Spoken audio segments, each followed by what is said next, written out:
In the heart of the wild, power is not a gift. It is a temporary lease paid for in blood and unyielding vigilance.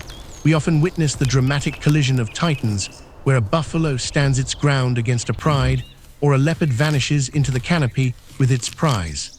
These moments are more than just spectacles of nature. They are the visceral reminders of the laws that govern us all. Before we dive into this epic tale of betrayal, exile, and the cold calculation of revenge, take a moment to subscribe to our channel and join our community of explorers. Your journey into the deepest mechanics of survival begins now. The golden grass of the savanna hides many things, but it cannot hide the stench of unearned triumph. High above, the sun beats down on a landscape that has changed hands under the cover of betrayal and exhaustion. The hyena clan, once scavengers in the shadows, now prowls with a misplaced sense of entitlement. Their laughter, a jagged and unsettling sound, ripples across the plains as they feast upon the remnants of a kingdom they did not build. They believe the former king is a ghost, a broken memory fading into the heat haze of the horizon. In the minds of the hyenas, victory is absolute once the rival has fled. They equate physical absence with total defeat, assuming that a lion stripped of his pride is a lion stripped of his soul. To them, the fallen king is either rotting in some forgotten donga or wandering aimlessly, waiting for the end to find him. They celebrate their dominance with a reckless abandon that borders on madness. This is the first mistake of the arrogant. They believe the story ends when the hero falls. What the clan fails to realize is that humiliation is not a destination, it is a forge. For a creature born to rule, the loss of everything provides a clarity that abundance could never offer. In the quiet of the wilderness, away from the demands of the pride and the weight of the crown, a different kind of strength begins to take shape. It is a strength built on the sharp edges of shame and the cold reality of loss. The king is not broken, he is being refined. Exile is a cruel and unforgiving teacher that does not care for the feelings of the student. Cast out and alone, the dethroned lion quickly learns the most fundamental truth of the savanna. Solitude is a death sentence. Without a pride to hunt with or brothers to guard his back, every day is a gamble against the inevitable. A single male, no matter how powerful, cannot hold back the tide of a coordinated pack forever. The isolation is a physical weight, pressing down on him in the silence of the night. This period of wandering strips away the last remnants of ego and vanity.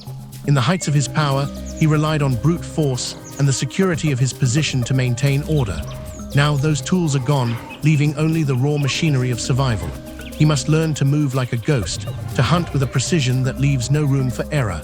Every meal is a hard-won victory, every drink of water a calculated risk against the crocodiles that wait in the muddy shallows. However, as the body grows lean and hardened, the mind begins to sharpen into a lethal instrument. Memory becomes a map of every slight and every betrayal suffered at the hands of the clan. Patience, once a luxury, is now a necessity as he watches the movements of the world from the shadows. Calculation replaces instinct as he begins to understand that a direct assault is no longer an option. He is waiting for a crack in the armor of his enemies, a moment of weakness he can exploit. In the barren lands beyond the borders of the kingdom, where the earth is cracked and water is a memory, fate orchestrates a meeting. Two figures move through the dust, their paths converging in a place where no life should thrive. Both are lions, both are exiles, and both carry the scars of a spectacular fall from grace. By all the laws of nature, they should be rivals, fighting over the scraps of a dying land to prove who is still a king. But shared loss has a way of overriding the primal urge for aggression. As they stand face to face, there is no roar of challenge, no display of dominance intended to intimidate. They recognize in each other the same hollow look of those who have lost everything but their will to survive. The aggression that usually defines the meeting of two males is replaced by a silent, mutual understanding. They are two halves of a broken system, finding a reason to become a whole once more. Without a single sound or a formal ceremony, an alliance is forged in the dirt of the wasteland. This is not a bond built on the warmth of loyalty or the ties of blood. but on the cold, hard logic of mutual vengeance. They understand that alone, they are merely scavengers waiting for death to claim them. Together, they are a force that can challenge the very structure of the world that cast them out. Their pact is written in the silence of their shared resolve. The two exiled lions begin to move back toward the borders of their former home, no longer as wanderers, but as hunters with a purpose. Their gait has changed. The hesitant steps of the defeated have been replaced by the steady, rhythmic advance of those who know exactly where they are going. What once fled in shame now advances with a quiet, terrifying intent. The air around them seems to vibrate with the weight of their combined presence. As they cross back into the familiar territory, their arrival is not announced by roars that shake the earth. They move like shadows through the tall grass, their golden coats blending into the parched landscape. Their presence alone is a message to the wind, a declaration that the time of humiliation has expired.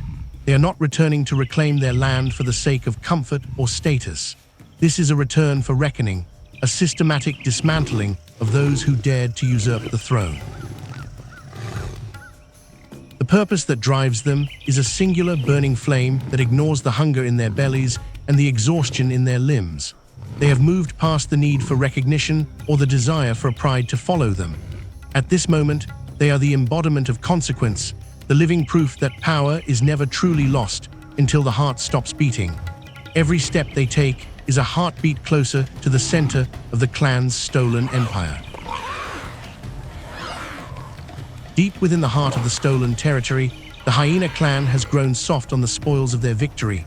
Drunk on the power they took through numbers and treachery, they have abandoned the vigilance that kept them alive in the shadows. The matriarch reigns with an overconfidence that borders on delusion, believing that her position is permanent and untouchable. She looks out over her clan and sees only strength, unaware that the foundation of her rule is rotting from within. The clan enjoys an abundance of food and a lack of predators, mistaking this temporary peace for a lasting era of dominance. They have forgotten the terror that a lion's roar once instilled in their hearts, treating the former kings as myths from a bygone age. This complacency is the silent killer of all empires, the moment when the ruler stops looking at the horizon and starts looking only at the feast. They are unaware that the root of their conflict still breathes, and it is drawing closer with every passing hour. The hyenas have become noisy and disorganized, their social structure fraying under the weight of their own greed. Without the constant threat of a superior predator, they have lost the discipline that allowed them to coordinate their attacks. They squabble over scraps and sleep in the open, confident that no one would dare to challenge their numbers. They are a mob, not an army, and a mob is always vulnerable to the precision of a master strategist. For the two returning kings, revenge is not a wild explosion of rage. It is a cold and calculated strategy. They do not intend to confront the entire mob in a head-on battle, as that would be a fool's errand against such overwhelming numbers. Instead, they target the spine of the organization, the central nervous system that keeps the collective moving. They move with a synchronization that can only be born of shared suffering and a singular goal. Splitting into a silent formation, they begin to circle the clan's central den, using the wind and the terrain to mask their approach. They move through the grass with a fluid grace, choosing intelligence over brute force at every turn. Their eyes are fixed on a single objective, the name that represents the head of the snake. They understand that to kill a monster, you do not cut off its limbs, you pierce its heart. This is the art of the surgical strike, where every movement is measured and every breath is controlled. They are not looking for a prolonged war, they are looking for a definitive end to the usurper's reign. The lions have become something more than just predators, they have become the enforcers of a natural law that demands balance. The objective narrows to one target, and the trap begins to close with an agonizing slowness. The realization of the danger comes too late for the hyena queen. She understands the nature of the trap only moments before the pressure is applied, as the shadows around her suddenly take on a lethal form. In the wild, numbers mean absolutely nothing without the command and the will to lead them. As the two lions emerge from the darkness, the matriarch finds herself isolated, cut off from the very clan she thought would protect her. The clash is swift, violent, and clinical. There is no long drawn-out struggle, no dramatic exchange of blows. The lions move with a ferocity that is tempered by their months of preparation and their years of experience. In a matter of seconds, the leadership of the clan is extinguished, and the social structure that held the hyenas together begins to collapse instantly. The head has been removed, and the body has no choice but to follow. The silence that follows the strike is more deafening than the sounds of the battle itself. The remaining hyenas stand paralyzed, their minds unable to process the sudden and total removal of their authority. The queen is gone, and with her, the illusion of their invincibility has vanished into the dust. The lions stand over the fallen, not as monsters, but as the rightful owners of the space they occupy. Few sights are as compelling as a pack of painted dogs on the hunt. Without a leader to direct their fear or their aggression, the hyena pack begins to scatter in every direction. The laughter that once echoed across the plains dissolves into the high-pitched whimpers of terror. Behavioral law asserts itself with a brutal efficiency, remove the authority, and the collective disintegrates. They are no longer a formidable force to be reckoned with. They are just individuals running for their lives. The lions do not bother to slaughter the many, as their goal was never genocide. They have achieved their objective by dismantling the system that allowed the hyenas to thrive at their expense. They watch with cold indifference as the scavengers flee back to the shadows where they belong. The kingdom is no longer a playground for the reckless. It has returned to the hands of those who understand the true weight of power. This is the collapse of an era built on theft and the restoration of an era built on strength. The landscape itself seems to breathe a sigh of relief as the chaos of the clan is replaced by the orderly silence of the kings. The system has been reset, and the natural hierarchy has been reaffirmed through a single, decisive action. The transition is absolute, leaving no room for negotiation or doubt. Blood seals the restoration of the kingdom, a visceral contract signed in the heat of the struggle. The territory is reclaimed not just by the act of occupation, but by the undeniable demonstration of dominance reaffirmed. The exiles are no longer victims of circumstance or ghosts of the past, they are the enforcers of consequence. The savanna recognizes the return of kingship, as the very atmosphere seems to shift to accommodate their presence. As the sun begins to rise over the horizon, casting long shadows across the plains, the two lions stand together on the high ground. They have taken back what was theirs, but the cost of the journey is written in the scars on their hides and the hardness in their eyes. They are the architects of their own resurrection, having crawled back from the brink of oblivion to stand once more at the summit. The message to the rest of the wild is clear and unmistakable. The throne is not a place of rest, but a position of constant defense. Those who seek to take it must be prepared to face the same reckoning that met the hyena clan. Power is a living thing, and it only responds to those who have the will to seize it and the intelligence to hold it. The kings have returned, and the world must now adjust to their rule. Side by side, the two kings rule over the reclaimed land, but their relationship is not one of simple brotherhood. Balance has replaced the initial camaraderie of the exile as the reality of sharing power begins to set in. Two suns cannot occupy the same sky without a careful negotiation of space and influence. They share the territory cautiously, each aware of the other's strength and the potential for conflict. Their roars answer each other across the valleys, not always in unity, but often in warning. It is a communication of boundaries and expectations, a constant reminder that the alliance is a functional necessity rather than a sentimental bond. The war with the hyenas is over, but a quieter and more dangerous tension has begun to take root. This is the burden of leadership, the constant need to manage the very forces that brought you to power. The alliance is fragile, held together by the memory of their shared enemy and the understanding that they are stronger together than apart. Yet, the nature of a lion is to be the sole master of his domain. They move through the days with a wary respect for one another, knowing that the peace they have established is only as strong as their mutual restraint. The crown is heavy, and sharing it makes the weight no less significant. The cycle of life in the savanna resumes its relentless pace as if the upheaval never occurred. Lionesses return to the territory, drawn by the presence of strong males who can provide security and stability.